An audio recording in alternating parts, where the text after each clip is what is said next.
Film 1930 में एक छोटे से दक्षिण अफ्रीकी फार्म हाउस में शुरू होती है। एक अंग्रेज माँ जो हाल ही में विधवा हो गई थी ने पीटर फिलिप केनेथ या पी के नाम के एक युवा लड़के को जन्म दिया। वह एक साधारण जीवन जीता है और उसकी माँ और उसकी नानी द्वारा अच्छी तरह से देखभाल की जाती है। नानी तंदई का बच्चा उसका सबसे अच्छा दोस्त है और वे सब कुछ एक साथ करते हैं। पीके की माँ उन दोनों को फार्म हाउस में यथासंभव अच्छी तरह से पढ़ाती है। ऐसा लगता है कि पीके का जीवन शांति से चल रहा है, लेकिन जब तक फार्म के सभी मवेशी रहस्यमय बीमारी के कारण मर नहीं जाते, तब तक उसकी माँ को इसके कारण घबराहट का सामना करना पड़ता है और परिणामस्वरूप उन्हें पूरी तरह से आराम करने की सलाह दी जाती है। लिटिल पीके जब तक वह ठीक हो जाती है, उसे एक बोर्डिंग स्कूल में भेज दिया जाता है। दुर्भाग्य से एकमात्र बोर्डिंग स्कूल जिसे वे वहन कर सकते हैं वह अफ्रीकी मूल के लोगों द्वारा चलाया जाने वाला स्कूल है। ये यूरोपीय लोग हैं जो 1680 के दशक में दक्षिण अफ्रीका में बस गए थे और स्कूल के पहले दिन उन्हें सफेद अफ्रीकी के रूप में भी जाना जाता है। एक इतिहास व्याख्यान में भाग लेते हैं जहां प्रोफेसर ने समझाया कि अंग्रेजों ने भूमि पर नियंत्रण के लिए अफ्रीकी लोगों से लड़ाई की और उन्हें एकाग्रता शिविरों में भेज दिया। सदियों बाद एक रूढ़िवादी अफ्रीकी सरकार अंततः सत्ता में आई, जिससे अंग्रेजों और अश्वेतों दोनों के खिलाफ नस्लीय भेदभाव हुआ। पीके को एहसास हुआ कि वह स्कूल में एकमात्र अंग्रेजी लड़का है और अन्य छात्र उसे चुपचाप दोष देते हुए देख रहे हैं। यप्पी भोग नाम का एक बड़ा छात्र अपने पूर्वजों की मौत के लिए इस हद तक आगे बढ़ गया कि उसने पीके और उसके दोस्तों के चेहरे पर थूक दिया। एक रात बाथरूम में कॉर्नर पीके ने उस पर ताना मारा और उसे पेशाब करने वाला पुलिस वाला या पेशाब करने वाला कहकर बुलाया। ये उसे जबरन शॉवर में खींच ले गए और दूसरे दिन उस पर पेशाब कर दिया। छात्र हस्तक्षेप नहीं करते हैं, बल्कि वे उसके अपमान का आनंद लेते हैं। अत्यधिक बदमाशी के कारण पीके को चिंता से बिस्तर पर रहने की आदत विकसित हो जाती है। एक रात एक गार्ड ने पीके को सूचित किया कि उसकी माँ का निधन हो गया है। उसे अंतिम संस्कार के लिए फार्म हाउस में वापस ले जाया गया है। वहाँ वह अपनी नानी और हुंडाई के साथ फिर से मिला जो उसके ठीक बाद चली गई थी। उसकी माँ बीमार हो गई थी। पीके को उसकी मौत पर बेहद ग्लानि महसूस होती है। वह अक्सर सोचता है कि क्या वह अभी भी जीवित होती अगर वह उसकी देखभाल में मदद करने के लिए रुक जाती। पीके अपनी नानी के साथ साझा करता है, बदमाशी स्कूल में सहती है, वह हमेशा उसकी देखभाल करती है। पीके ऐसा लगता है मानो वह उसका अपना हो और वह अकेली हो। वह जिस परिवार को छोड़ चुका है उसका पीछा करते हुए पीके की नानी अपने कबीले के सबसे महान चिकित्सक दुला मोंजी को बुलाती है ताकि उसे अपने डर पर काबू पाने में मदद मिल सके। दुला मंजी एक अनुष्ठान करता है जो अपनी उपचार शक्ति के साथ पीके को एक ट्रांस में डाल देता है। वह छोटे बच्चे को उसके डर को खत्म करने और उससे निपटने की आदतों को छोड़ने में मदद करता है। पीके को एक दिया जाता है, चिकन, जिसे वह माँ नाम देता है। उसकी यात्रा में उसका मार्गदर्शन करने का साहस रखती है। वह बचपन में उसकी सबसे अच्छी दोस्त बन जाती है। कांगो में उसके एकमात्र जीवित रिश्तेदार के दादा होने के कारण पीके को बोर्डिंग स्कूल में वापस भेज दिया जाता है। वह माँ को साहस के साथ अपने साथ ले जाता है और वह रात में धमकाने वालों पर नजर रखती है। एक महीने बाद की खबर पता चलता है कि उस रात यूरोप में युद्ध शुरू हो गया था। पीके और मदर करेज को उनके छात्रावास से अपहरण कर लिया गया और एक हॉल में लाया गया जहां बोडस सामने खड़ा था और उनके खिलाफ एक नकली नाजी कोड परीक्षण आयोजित किया।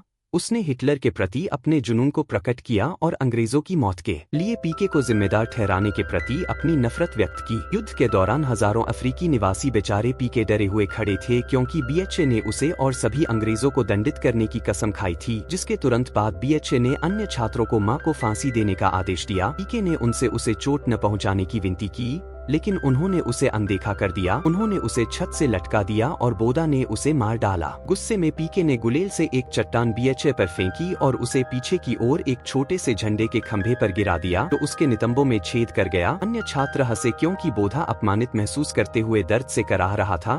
बोदा ने पीके को मां की तरह छत से उल्टा लटकाने का आदेश दिया। साहसपूर्वक छात्रों ने पीके को मारने के लिए एकजुट होकर नारे लगाना शुरू कर दिया, जिसे राइल्स कहा जाता है। बोड़ा और भी ऊपर जाता है। वह अपनी गुलेल से एक चट्टान से पीके को मारता है और उसे बेहोश कर देता है। तभी एक प्रोफेसर हॉल में प्रवेश करता है और अराजकता देखता है। बोड़ा उसके पास आता है, लेकिन प्रोफेसर उसे थप्पड़ मारता है और उसे सबके सामने बेवकूफ कहता है। इस घटना के कारण बोड़ा को हमेशा के लिए स्कूल से निकाल दिया जाता है। अपनी माँ और अपने पालतू मुर्गे की मौत के बाद पीके को ऐसा लगता है कि हालात इससे भी बदतर नहीं हो सकते हैं। फिर उसे पता चलता है कि उसकी प्यारी नानी और टेरी को अपने परिवार में वापस लौटना चाहिए। ऐसा लगता है जैसे उसके सभी प्रियजनों को उससे दूर कर दिया गया है, जिससे पीके अकेला महसूस कर रहा है। एक बार फिर आखिरकार उसके दादाजी वहाँ से लौट आए। कांगो और उसे बारबर्टन में अपने साथ रहने के लिए ले जाता है। दुर्भाग्य से वह पीके के साथ संबंध विकसित करने में विफल रहता है, इसलिए उसके दादाजी उसे अपने एक दोस्त से मिलवाते हैं। अभी हमारी मुलाकात कार्ल डॉक वॉन वालेंस्टीन से होती है, जिन्हें डॉक डॉक के नाम से जाना जाता है। एक अकेले जर्मन संगीतकार और शौकिया वनस्पति शास्त्री हैं, जिन्होंने अपने पूरे परिवार को खो दिया था। पीके के दादाजी ने सुझाव दिया कि युवा लड़के को अपने अधीन कर लें और बदले में उसे पियानो की शिक्षा दें। पीके उसके फलते फूलते कैक्टस गार्डन में उसकी मदद करेगा। डॉक्टर उस छोटे लड़के को सलाह देने के लिए तुरंत सहमत हो जाता है, क्योंकि उसने कुछ समय पहले ही अपने पोते को खो दिया था, जिसके तहत पीके एक उत्कृष्ट पियानो वादक बन जाता है। द्वितीय विश्व युद्ध शुरू होने पर उनके मार्गदर्शन के कारण डॉक्टर को विदेशी शत्रु के रूप में पंजीकरण कराने में विफल रहने के कारण बारबर्टन जेल में कैद कर दिया गया। जेल स्टाफ के प्रमुख कमांडर वॉन जील एक अफ्रीकी व्यक्ति निकले, जो जर्मन संस्कृति की प्रशंसा करता है, जिसके परिणामस्वरूप वह डॉक्टर को जेल के आंगन और पियानो में एक कैक्टस गार्डन रखने की अनुमति देता है। उसके सेल में इसके अलावा वह पीके को अप्रतिबंधित मुलाकात का अधिकार भी देता है। कुछ दिनों बाद डॉक्टर को पता चलता है कि पीके को स्कूल में केवल संतोषजनक अंक मिल रहे हैं। उसे पता चलता है कि उसके स्कूल में स्मार्ट बच्चों को परेशान किया जाता है। उसका मानना है कि यही कारण है कि पीके अपनी पढ़ाई में ज्यादा प्रयास नहीं कर रहा है। फिर डॉक्टर उसका परिचय देता है गिल पेट नाम के एक रंगीन कैदी को, जो बॉक्सिंग में अनुभवी है। पीके का बॉक्सिंग गुरु बन जाता है, पहले दिमाग से और फिर दिल से उसे मंत्र सिखाता है। यह मंत्र जीवन भर उसके साथ रहता है। इस बीच पीके हिस्पियानो की शिक्षा लेता रहता है और एक दिन दोष रहित खेलने में माहिर हो जाता है। पेट ने नोटिस किया कि डॉक्टर एक बाल्टी में तंबाकू की पत्तियों में लिपटी जड़ों के साथ कैक्टी लाता है, हालांकि यह गैरकानूनी है। पीट निजी तौर पर उससे पूछता है कि क्या वह दुर्भाग्य से तंबाकू रख सकता है। एक सार्जेंट यह सुन लेता है और उसे डंडे से बेरहमी से पीटता है। पीके फिर चतुराई से सुझाव देता है कि पालतू जानवर हर दिन बाल्टी को साफ कर दे, जिससे वह तंबाकू में घुस सके। पता नहीं चला दृश्य फिर 5 साल बाद कट जाता है।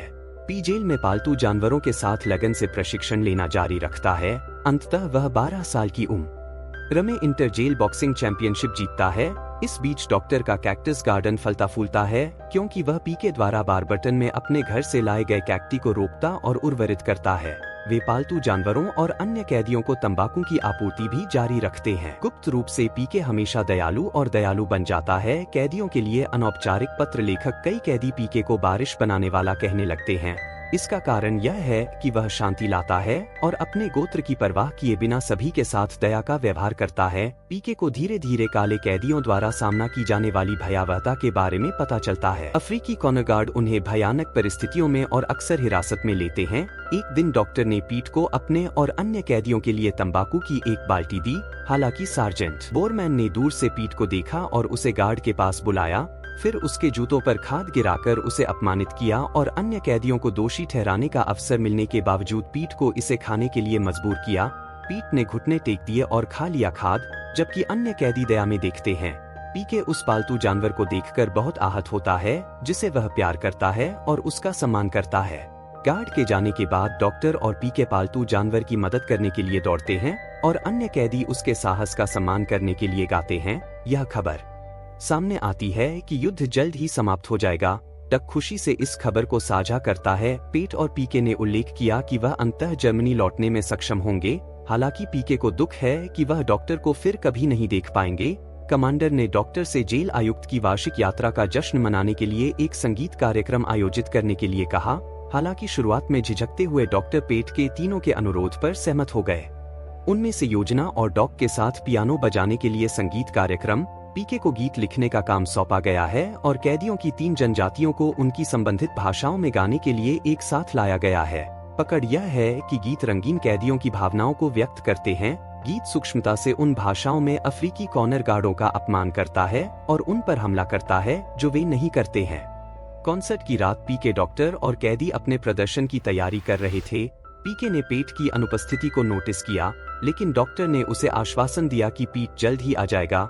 पीट भीड़ में शामिल होने के लिए दौड़ा, क्योंकि उसे शो के लिए पहले ही देर हो चुकी थी। जैसे ही वह अपनी सेल छोड़ता है, उसका सामना सार्जेंट बोरमन से होता है। वह पेट को रोक देता है और मांग करती है कि वह उस गाने के बोलों का अनुवाद करे जो वे गा रहे हैं। सार्जेंट भी उस पर कॉन्सर्ट शुरू करने का आरोप लगाता है और दुर्व्यवहार से तंग आकर उस पर हमला करना शुरू कर देता है। पेट बहादुरी से उन गीतों का अनुवाद करता है जो गार्ड को कायर कहते हैं। गुस्से में सार्जेंट उसे बेरहमी से पीटता है, जबकि बेक पर कैदी गाना जारी रखते हैं और कुछ देर बाद शो का आनंद लेते हैं। पीके ने सार्जेंट बोरमैन को मंच के पीछे बाड़ पर देखा। उसके कपड़े खून से सने हुए थे और उसे एहसास हुआ कि कुछ गड़बड़ है। पीके जांच करने के लिए दौड़ता है। फिर उसे पता चलता है कि पीट यार्ड में अधिकारी की पिटाई से मरने के करीब है और उसकी आखिरी सांस है। पीट पहले सिर से फिर दिल से मंत्र दोहराता है और मर जाता है।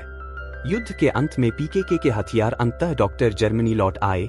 पीके को अपने खोए हुए प्रियजनों की याद आती है और उनकी अनुपस्थिति महसूस होती है, क्योंकि वह एक बार फिर अकेला रह जाता है। और फिर दृश्य 6 साल आगे बढ़ जाता है और पीके अब 18 साल के प्रतिष्ठित स्कूल में जाता है, जहां उसने शैक्षणिक रूप से उत्कृष्ट प्रदर्शन किया है और उसने स्कूल का सम्मान अर्जित किया है।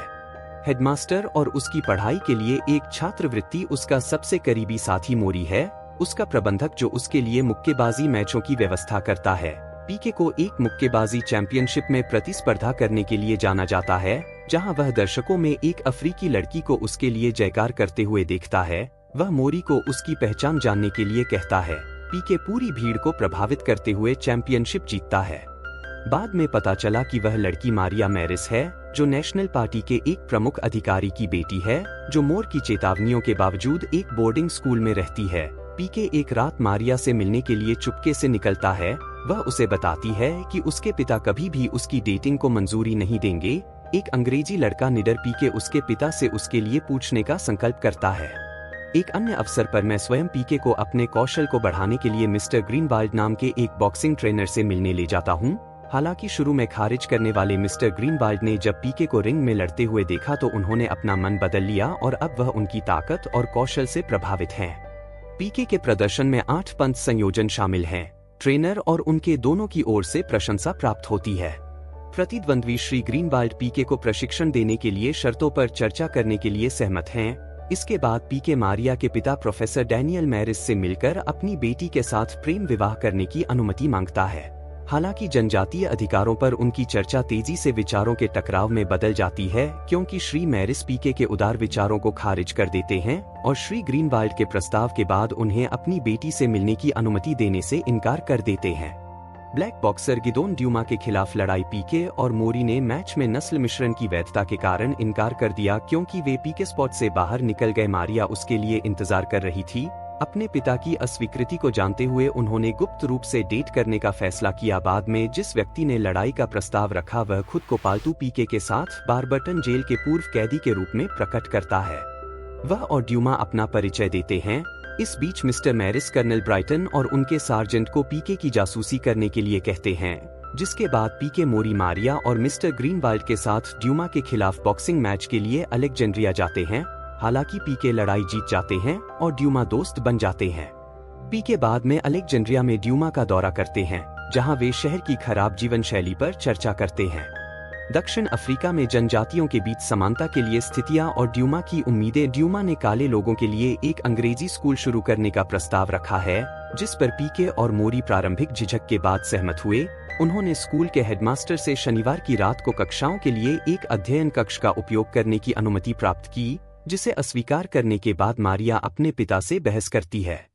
एक एकीकृत जिम में उसकी भागीदारी और एक नस्लवाद विरोधी मुक्केबाजी कोच के साथ जुड़ाव के कारण पीके के साथ उसका रिश्ता। जब उसके पिता ने सजा की धमकी दी तो मारिया गुस्से में घर से भाग गई।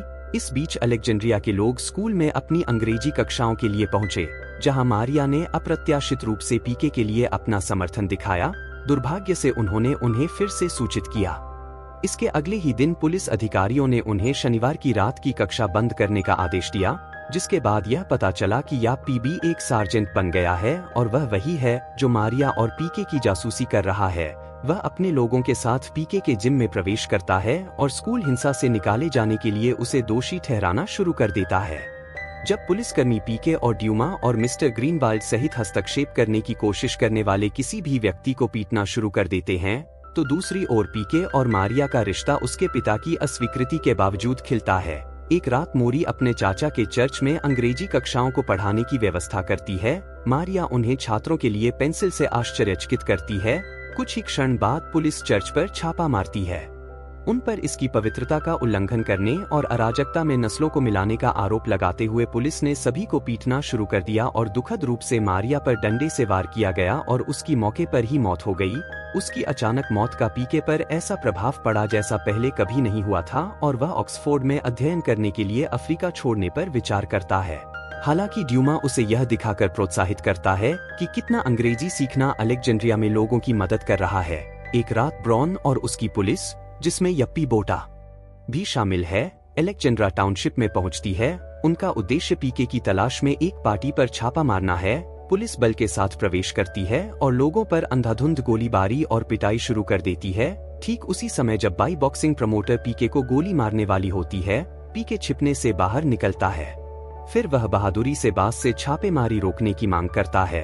वे दोनों लड़ते हैं और पीके अंततः बीएचए को मार गिराता है। वह जल्द ही उठता है और पीके को गोली मारने की कोशिश करता है, लेकिन ड्यूमा तेजी से उसके सिर पर वार करता है और उसे बाहर कर देता है। अंततः पीके और ड्यूमा नस्लीय अन्याय के खिलाफ लड़ते रहने और अपनी यात्रा जारी रखने की कसम खाते हैं। सुबह फिल्म समाप्त हो जाती है और पीके उस सलाह पर विचार करता है जो उसे अपने जीवन में सभी महत्वपूर्ण व्यक्तियों से मिली थी।